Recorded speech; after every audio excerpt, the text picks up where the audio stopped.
Hi friends, எல்லாருக்கும் இனிய புத்தாண்டு நல்வாழ்த்துக்கள் ஃப்ரெண்ட்ஸ்.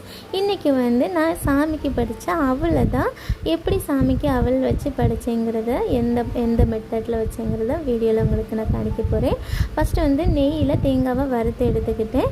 நெக்ஸ்ட்டு சர்க்கரை பாகு காய்ச்சி எடுத்துக்கிட்டேன். அப்புறம் எள் ஒரு பாக்கெட்டு, ஒரு 50 கிராம் எள் நல்லா அந்த வெள்ளை சடசடன்னு வெடிக்கணும்.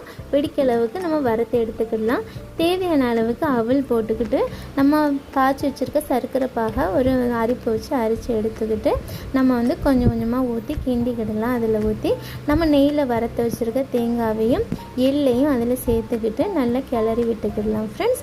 கொஞ்சம் தேவைக்கு கொஞ்சம் கூடுதலாகவே சர்க்கரை பாகு ஊற்றுங்க. ஏன்னா அவள் நம்ம தண்ணியில் நினைக்க மாட்டோம். இந்த சர்க்கரை பாகில் தான் இதாக இருக்கும். நம்ம சர்க்கரை பாகு கம்மியாக சேர்க்கும்போது அது சாஃப்டாக இருக்காது, கொஞ்சம் ஹார்டாக இருக்கும். அதனால் சர்க்கரை பாகு கொஞ்சம் ஜாஸ்தியாகவே ஊற்றிக்கோங்க. நெக்ஸ்ட் இப்படி நம்ம செய்யும்போது இந்த அவள் ஒரு 2-3 நாள் ஆனாலும் கெட்டு போகாது. சாப்பிட்றதுக்கு ஒரு ஸ்வீட் மாதிரியே நல்லா இருக்கும் சாப்பிட்றதுக்கு. அதனால் நீங்கள் இந்த மாதிரி ட்ரை பண்ணி சாமிக்கு வச்சு பாருங்கள் ஃப்ரெண்ட்ஸ். அவளும் ரெடி ஆகிடுச்சு. அப்படியே சாமிக்கு வச்சு படைச்சாச்சு. இன்றைக்கி இவனுக்கு ஃபஸ்ட்டு தமிழ் புத்தாண்டு. அதனால் அவங்க எல்லாம் கனிகள் எல்லாத்தையும் பார்த்துட்டு சாமியும் கும்பிட்டாச்சு. கும்பிட்டுட்டு அப்படியே உங்களுக்கும் ஒரு தமிழ் புத்தாண்டு வாழ்த்து.